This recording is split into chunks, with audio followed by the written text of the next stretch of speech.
मीनू जैन जी, राहुल गांधी की गिरफ्तारी की बात आ गई सामने। असम के मुख्यमंत्री ने कहा गुवाहाटी में गिरफ्तार कर लूंगा और तुरंत राहुल गांधी ने तय किया कि 23 तारीख को वो गुवाहाटी में प्रेस कॉन्फ्रेंस करेंगे। तो ये राहुल गांधी की बात भी सामने आ गई, 23 तारीख को प्रेस कॉन्फ्रेंस करेंगे। हेमंत जी कह रहे हैं कि ये तो बहुत ज्यादा मामला गड़बड़ा रहा है, मैं उनको गिरफ्तार कर लूंगा। क्या इतनी हिम्मत कर सकती है भारतीय जनता पार्टी? भारतीय जनता पार्टी के ये बड़बोले मुख्यमंत्री इतनी हिम्मत कर सकते हैं कि राहुल गांधी को गिरफ्तार कर लें? और अगर राहुल गांधी की गिरफ्तारी होती है तो उससे कांग्रेस से या न्याय यात्रा पे कितना बड़ा फर्क पड़ेगा? क्या देखती हैं मीनू जैन जी आप? माइक अनम्यूट कर लीजिएगा मीनू जी। जी, जी संजय जी, मेरा सबसे पहले कहना तो यह है कि हेमंत बिस्व शर्मा इस एक लोकतांत्रिक देश के लोकतांत्रिक ढंग से चुने हुए राज्य के मुख्यमंत्री हैं और वो एक शांतिपूर्ण एक प्रदर्शन जैसा कहा जाएगा इस यात्रा को, जिसकी कि लोकतंत्र में इजाजत देता है। लोकतंत्र और इस देश का संविधान इजाजत देता है कि देश का विपक्ष अब कोई भी तरीके से शांतिपूर्ण प्रदर्शन करे, अहिंसात्मक प्रदर्शन करे, तो उसकी अनुमति है। और उनके जो इंतजामात होते हैं वो संबंधित राज्य हो, जिला हो या ब्लॉक स्तर हो या जहां भी हो, वो प्रदर्शन या यात्रा या जो भी कुछ ऑर्गेनाइज किया जाता है, वो स्थानीय प्रशासन उसकी सुरक्षा और सुव्यवस्था की जिम्मेदारी उसकी होती है और लेते हैं जिम्मेदारी। जो हेमंत बिस्व शर्मा कह रहे हैं उससे ये साबित होता है कि वो अपनी जिम्मेदारी से हाथ खड़े कर रहे हैं, वो पीछे हट रहे हैं। मतलब क्या वो एक जो जन सैलाब उमड़ेगा गुवाहाटी में या जो जहां भी वो धमकी दे रहे हैं, तो क्या वो ये बता रहे हैं कि मैं इस जन सैलाब की सुरक्षा की जिम्मेदारी नहीं लेता हूं एज ए मुख्यमंत्री ऑफ असम? तो उनको क्या है कि वो, क्योंकि उनको अनावश्यक तौर पे बोलने की आदत है, जो आपने बताया, बड़बोले हैं, बोलते हैं। और दूसरा एक चीज, उनको एक जो उनका बिस्किट सिंड्रोम है, पुराना एक किस्सा है, वो उस बिस्किट सिंड्रोम से अभी तक निकल नहीं पाए हैं, बहुत बुरी तरह खाया हुआ है उनको अंदर से। तो क्या उनको मेरी लगता है जैसे एक सेकंड, ये बिस्कुट मेरे मेरे जो दर्शक है वो समझ नहीं पाएंगे मीनू जी। कई सारे दर्शक नए जुड़े होंगे, तो उनको भी ये बिस्कुट सिंड्रोम क्या है थोड़ा बता देंगे, क्योंकि नए दर्शक समझ नहीं पाएंगे क्या शब्द है ये। जी, जी। ऐसा बताया जाता है कि हेमंत बिस्व शर्मा राहुल गांधी जी से मिलने के लिए गए, तो वहां पे वो बगैर मिले तो उनसे, लेकिन बात नहीं हो और वापस बाहर आ गए और उसके बाद उन्होंने बीजेपी ज्वाइन कर ली। तो कारण उन्होंने ये बताया बीजेपी ज्वाइन करने का, राहुल गांधी से बातचीत ना होने के बाद, कि भाई राहुल गांधी मुझसे बात नहीं की, अपने कुत्ते को बिस्किट खिलाते रहे। तो ये जो उनको जो अच्छा अच्छा, वो लेकिन कांग्रेस के लोग भी इतने बदमाश हैं कि बाद में वो ट्वीट कर रहे थे कि कुत्ते वफादार होते हैं और राहुल ने सही फैसला किया। ये कांग्रेस के लोग भी कम नहीं आते, याद आ गया मीनू जी मुझे। जी प्लीज जी, जी, कंटिन्यू। जी।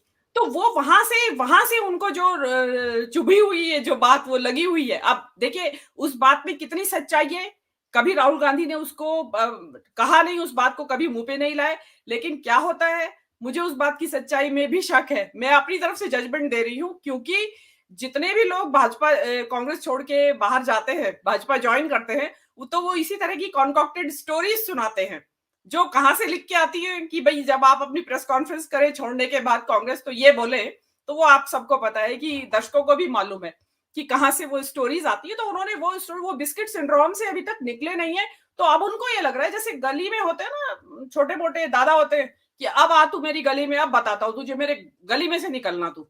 तो अब राहुल गांधी हेमंत बिस्व शर्मा की गली में पहुंचे हुए हैं और वहां गली में से निकल के वो यात्रा निकालेंगे।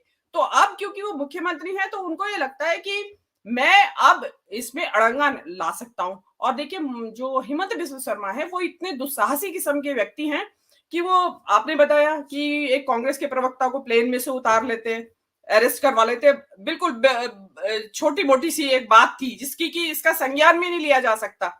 वो, या एक जिग्नेश मेवाणी जो गुजरात के विधायक है, उनको किस तरह से आधी रात उठवा लेते हैं और आसाम ले जाते हैं।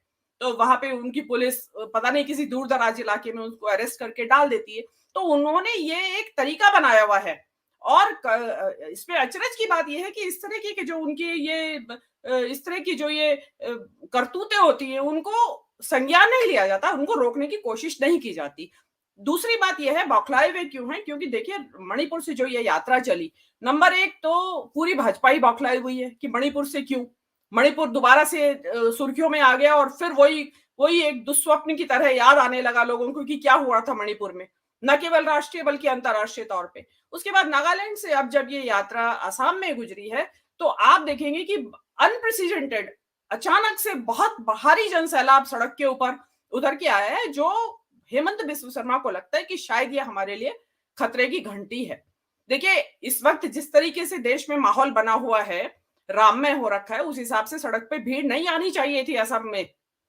क्योंकि जब पब्लिक के दिमाग में एक चीज छाई हुई है, उस समय उनको न्याय यात्रा बिल्कुल अप्रासंगिक नजर आनी चाहिए। लेकिन ऐसे माहौल में भी अगर भीड़ उतर के आती है, और आपने ध्यान दिया होगा कल जब राहुल गांधी ने उनके ऊपर आरोप लगाए, कुछ भ्रष्टाचार की बात की, तो उस वक्त जनता का ने आपने देखा होगा जनता ने कितनी तेज चीयर अप किया राहुल गांधी को। उन्होंने उसकी सहमति जताई कि हाँ, आप जो कह रहे हैं कि वो सही कह रहे हैं। तो हिमंत बिस्व शर्मा जो घबराए हुए हैं, और ये देखिए, ये भाजपा का आज पहली बार नहीं है कि भारत जोड़ो यात्रा के रास्ते में रोड़े अटकाने की कोशिश की जा रही है, ये पहले भी हुआ है। और लास्ट बात मैं कहना चाहूंगी कि घबराहट सबसे ज्यादा इसलिए है कि इस भारत जोड़ो यात्रा ने, जब ये पिछली बार निकली थी, तो एक राज्य एक ऐसा था, तेलंगाना, जहां से कांग्रेस की सरकार नहीं थी और कांग्रेस वहां मर चुकी थी लगभग। लेकिन वो एक राज्य ऐसा था कि जिसमें मरी हुई कांग्रेस के जो बीज थे जमीन के नीचे पड़े हुए, वो अचानक से प्रस्फुटित हो उठे और फसल लहलाने लगी, और इतनी फसल लहलाई कांग्रेस की वहां पे कि वहां सरकार बन गई, बहुमत की सरकार बन गई। तो वो खतरा उनको आसाम में सीधे सामने खड़ा हुआ नजर आ रहा है कि कहीं तेलंगाना का जो इफेक्ट है वो यहां भी ना आ जाए आसाम में। तो वो रोकने की कोशिश कर रहे हैं, रोकेंगे तो और उल्टे, जिसको कहते हैं बॉल को जितना दबा के मारोगे नीचे तो और उछलेगी।